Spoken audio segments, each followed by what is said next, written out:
Let me show you inside the hood of my $7 million dropshipping store.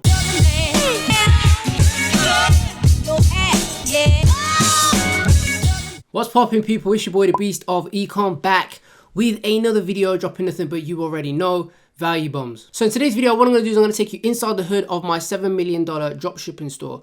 Now, this store has done close to $7 million, and I'm going to show you the Shopify dashboard and also show you the main Facebook ad account that we're using to generate those numbers.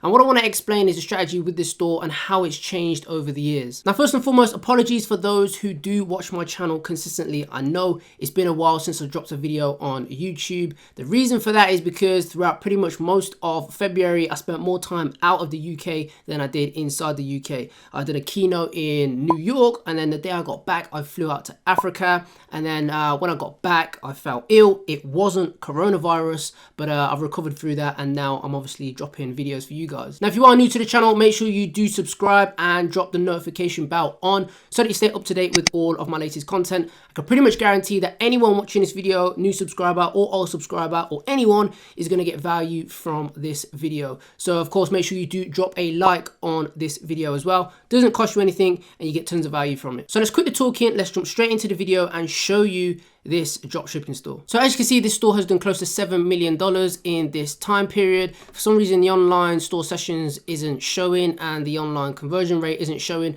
but I'll show you those just to show you that obviously, of course, everything here is totally legit. What I will do is I will refresh the page just to you know, show you guys that these numbers are 100% legit and nothing is being tampered with here.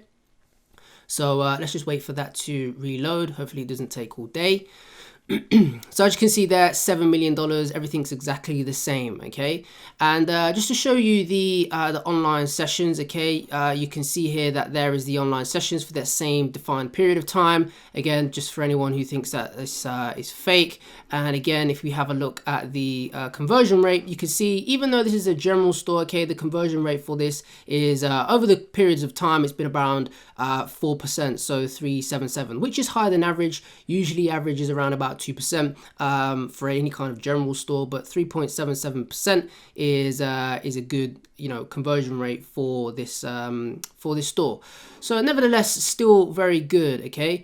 And one thing I will obviously show you as well is, one thing I do want to show is the actual products that this store, you know, that has made up these numbers for this store, okay? Because I know a lot of people always say, you know, you only need one winning product to change your life and all these kind of things, and you pretty much kind of do. And you can see here, out of here, we've had many six-figure products. So you can see here, that's 1, 2, 3, 4, 5, 6, 7, 8, 9. Well, you could say that's a 7-figure product, but around 9 or 10 6-figure products, okay? And they make up the bulk of the main numbers. You can see here, this one main product that we had running for a long period of time was 1.8 million. So we made close to you know, $2 million just off one product.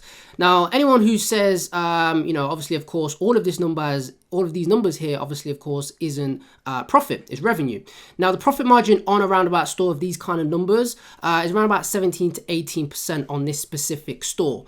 Now, a lot of people who are doing crazy higher numbers than this, maybe down at around about the 10%-ish or 15%-ish, but with those conversion rates, and again, I'm going to show you the main Facebook ad account, we were able to get around 17 to 18%, probably really about a 19%, 18, 17%-ish margin on this specific store, okay? So now that you've seen the numbers of the actual store, let's have a look at the Facebook ad account.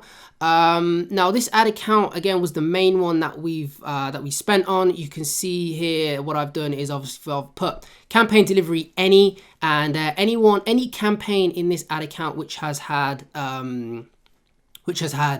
delivery. So this is pretty much every single campaign. You can see here we spent close to 2.3 million pounds, okay, to generate 4.8 million pounds at a total ROAS of 2.8. And what I will do is I will refresh this again, because again, you know, there's always someone out there who thinks stuff's fake. But let me just refresh these numbers just to show you that they're 100% legit and all the same, all fine. So again, hopefully it doesn't take all day. But come on, Facebook. There we go. Okay, so let's scroll across. You can see the numbers exactly the same, okay? So this is the main ad account, and what you will notice is that this ad account is still active, okay? This acidic ad account is still active. It's been an ad account that I've had for a number of years. It has been banned a few times, okay? But I've always been able to get it back. In fact, this whole business manager was banned at some point. Again, I was able to get it back. And most of the time, I'm able to get ad accounts back. You know, this store isn't something that's been a churn and burn. It's been something that I've used to pretty much, again, I'm going to explain a little bit more about the strategy a little later in this video of this actual store. But you can see here, nevertheless, 2.8 ROAS, which for every pound we were putting in, we were getting $2 back. And most of the time, Facebook always under reports. So this number is, again, nevertheless, it's probably, you know, 2.10, or, you know, it's not going to be much higher than 2x, to be honest, but nevertheless still profitable. But let me show you a little bit the strategy of kind of, you know, this store and what you guys should be setting up, and you know, a little bit more on the strategy of how it's changed over the years for this specific store. Okay. So basically the starting point. Now, this is a general store, like I mentioned, and the reason why it's a general store is because it was kind of what I knew back when I got up and running with things, and I've just kind of had it because it's able to give me a lot more flexibility. Again, with a general store, you can very much just sell and pivot into any kind of product that you want to sell. Now, of course, there's a lot of branding into this store. So if you are going to start a general store, again, it's just generally down to your branding. And a good example of this is Inspire Uplift. These guys are a general dropshipping store, and it's good if you have no experience or you don't know which niche to get into. Again, with Inspire Uplift, most people know who they are. They're an absolute massive brand. You know, their Trustpilot review is good. They've got a YouTube channel as well, which they shoot a lot of their products from. You can see this has got 12 million on. This has got you know, 133,000 views. So this one's got 1.1. They shoot their own content. And they're just very much a good example of a general store, okay? However, me now, and the strategy of this is now, of course, I only pretty much open niche stores and one product stores, okay? And that's generally down to, obviously, my experience in selling. You know, I don't need anything more than one general dropshipping store because, you know, general dropshipping stores are good, but, you know, you don't really need, once you've got the experience, then it's better to pivot into, you know, a niche store and a one product store. So, you know, the general store, which we still pretty much have, but most of the time it's generally just down to selling, you know, any product that doesn't fit in with a niche or something where we just want to really quickly just validate an idea. And that's pretty much been the transition that I've had over the years, is to just develop and open up more niche stores and one product stores rather than just having one general store. But if you have no experience or you're just getting started with things, then or you don't know which niche to get into, then a general store is still good to get into. Now, I use a general store. The way I use things is I only really need to have around 4 or 5 niches on an actual general store. You don't need anything more than that to make money from a general store. Now, branding will play a massive impact on whether or not you will have a good general dropshipping store or one that just looks like naff and crap, okay? So one thing that we do, okay, which is really, really easy and simple and cheap to do, is just get your supplier to print loads of stickers of your logo of your store and just get them to put them on packages when they send things out, okay? Stickers cost literally next to nothing. I'm talking about pennies, right? And they don't take anything off your margin, if anything, and they give the customer know that they're buying something not specifically just from China, but it looks like it's coming from an actual brand. That's something that we always like to do as well. Okay, custom email flows, you want to set those up, and obviously you want to have a slogan as well. If you can create a slogan for your general store, that's one thing that you can do, which works really good. So the product selection process that I'm going through now to find and sell products online dropshipping is pretty much this criteria here. Okay, this is the main criteria that I go through when it comes to product selection, right? So pretty much the criteria: does it solve a problem? Okay, is it cool? Is it quirky? Is it unique? And can we have a passionate audience behind it? will it be prone to refunds? Because there's a lot of products out there which are good, but they're very much just prone to refunds. They might be an electrical product, or it might be clothing, something which is really good, but you know, you're just going to get people, you know, refunding all the time. Is it brandable? And this is a massive one for me now. Can I use influencers for the product? You know, can we create custom content? Can I order the product in and actually, you know, unbox it myself, use it myself, get some custom content? How and where could we add a logo to this product? And that's something that I'm heavily looking into, okay? Quality as well. You know, what's the Facebook comments saying? Are they, you know, are people saying it doesn't work, didn't arrive, etc.? What are the AliExpress comments saying? Are people talking about sort by the 1 stars, and are people talking about it broke, didn't work? Or is it just a case of the supplier didn't send it and, you know, or sent the wrong one? In that case, you can pretty much just find another supplier to sell the same products. One thing that I always like to do as well is I like to have a look at the Amazon comments, because you can pretty much always find the exact same product on AliExpress on Amazon. Have a look at what those reviews are saying, and you'll generally get a feel for the product of whether or not you can sell it or not.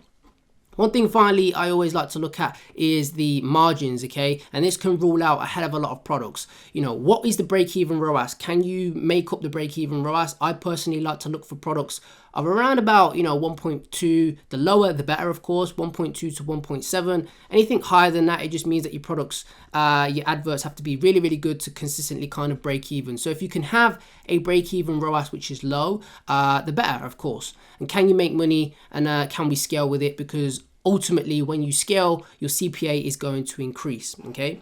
So just to give you an example really quickly of the products, okay? You can see here on the left-hand side, this does not pass.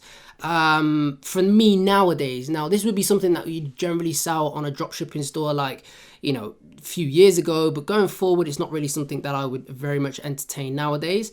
You can see it's like a toxic mold spray, or, you know, there was a product before of that Eversense spray. And you can see here, you know, it's doing really well. You can see here in January January this year, 1.8, 600 comments, 1.8k shares, you know, looks good. But you can see here on the right hand side, this is something that would pass, okay? It's brandable. Again, it's a very old product, okay? And again, you want to be wary of not getting banned by Facebook for selling this kind of product. But this is something that you can brand, you can send out to influencers, you can get UGC, user-generated content with it, and you could really take this product, you know, and brand it, put your logo on it, and take it and you know, really just up the price first and foremost. And they're the two differences of what I'm looking at when it comes to selling products nowadays, okay? So hopefully you got some value from this video. If you did, make sure you drop a like on this video, okay? Make sure you do subscribe. I will be back dropping more content nowadays on my YouTube channel, really trying to up my YouTube game. But hopefully you got some value inside this video. If you've got any comments, make sure you comment them down below, okay? I will be replying to every single comment as best as I possibly can. So make sure you drop a comment down below and I'll reply to that comment. And of course, make sure you hit that subscribe button as well and notification bell. I am giving away a free ebook, and that's going to be available very, very soon. Just doing the last finishing touches on that, and then that's going to be made available. But in the meantime, check out the free group down below. Hit me up on Instagram, drop me a like, drop me a DM, drop me a comment, and check out Ecom 2.0 course if you want to learn from me personally. But that is it for this video. Again, hopefully you got some value. Take care, and I'll see you later. Yeah.